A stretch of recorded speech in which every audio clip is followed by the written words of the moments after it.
Hi Nick, tell me a little bit about the extra care model and what it is. Extra Care has been going for about 25 years, and what we aim to do is create better lives for older people. And the way that we do that is by having a network of villages that we've been developing at the rate of about one a year. And a typical Extra Care village has got about 250 apartments. These are for people to buy or they're for people to rent. And we mix them all up so that as you walk around one of our communities, you wouldn't know from the outside whether an apartment is for someone to buy or for someone to rent. We can house about 300 to 400 people in these complexes, and it's somewhere where it's important that not everybody has care needs. So these are just older people who've decided to live there, perhaps from their late 60s, early 70s onwards. And if there's about 15 to 20% of people that get care, well, that's more like the world at large in the United Kingdom.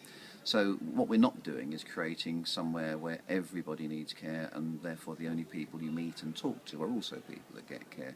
We think that's very important. As well as the apartments, we have a range of fabulous facilities.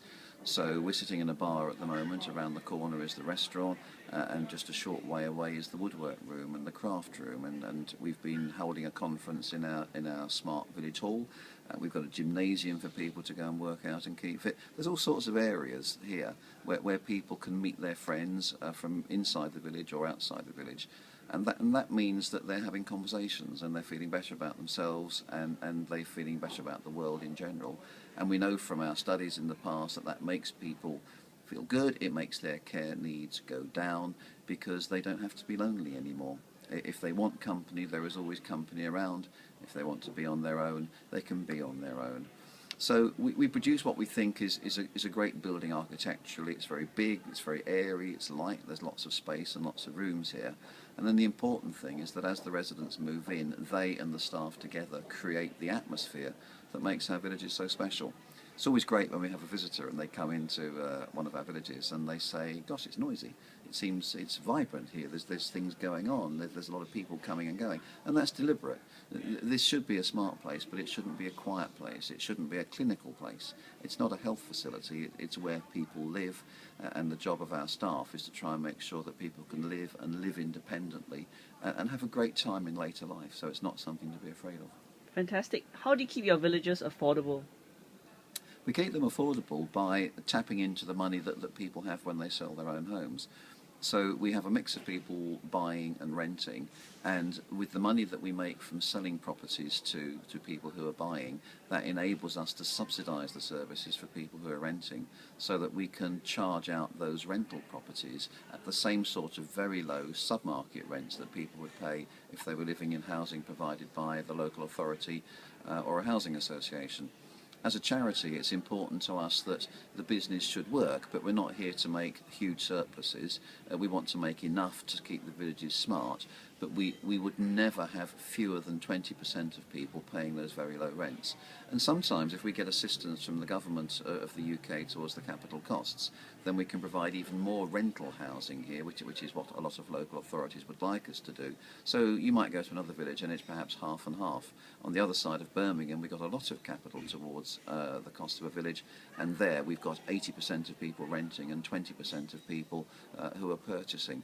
The great thing about the model is it can work for richer people, it can work for poorer people, but it's important to us to keep that mix so that you get some of each and that not everybody gets care. What's your vision for ageing? A vision for ageing is that this is one answer to the difficulties you face across the world with an expanding older population, and not only lots more people who are older, but people who are living with disabilities, people who are living with dementia. And therefore we need a range of great housing with great care that will enable people to live independently wherever they choose to be. And I think all of us would want to feel that as we get older, the care can come to us, it can be close at hand, and lots of us have a fear of going somewhere where we really don't want to be. There are very few people who look forward to going to a care home or a nursing home one day. It's not an aspiration. And I think we will either like to stay in the homes we know now or come somewhere like this to an extra care village where you can have your own apartment and you can be as independent as you want. But at the time that you need care, it will come to you. It should be a time of fun. should be a time of dignity, should be a time of great conversations, can be a time of trying new things. You don't have to stop trying new things just because you hit a certain age. Fantastic. And what about the issue of rising numbers of Alzheimer's and dementia clients? It's a real issue in this country and around the world, and we know that about 1 in 4 people over 75 or 80 are going to develop some form of dementia. Now, that can be quite mild, it can be early stages, and at that point we feel that the accommodation we're providing and the environment we have here is a reasonably safe one, and we successfully allow people to stay here with early stage dementia, largely because they're supported by their neighbours and their friends that they've lived with for some time, but also because our whole staff team has an awareness of the particular needs of people with early stage dementia.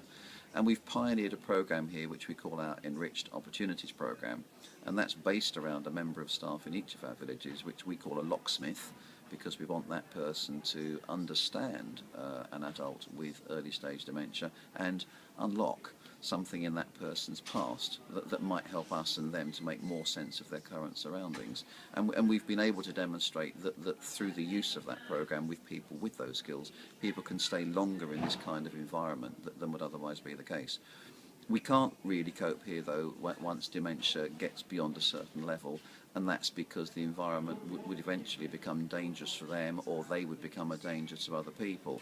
And we've talked with our residents at our existing villages about whether we should start to develop accommodation close by to our villages, and in that way, if we had some more specialist care and facilities available close by, then couples wouldn't have to be split up in the way that they are now, where sometimes a husband or a wife will end up living a long way away, and it's very difficult for them to stay in touch.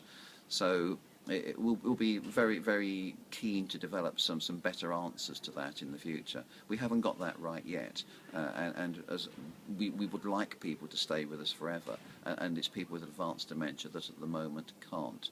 As it happens, the next village we're building in Birmingham will be adjacent to a specialist facility, and we're going to keep an eye on that and see if that's a good way forward for us, in which case I think we'll be doing more of that in the future. Thank you.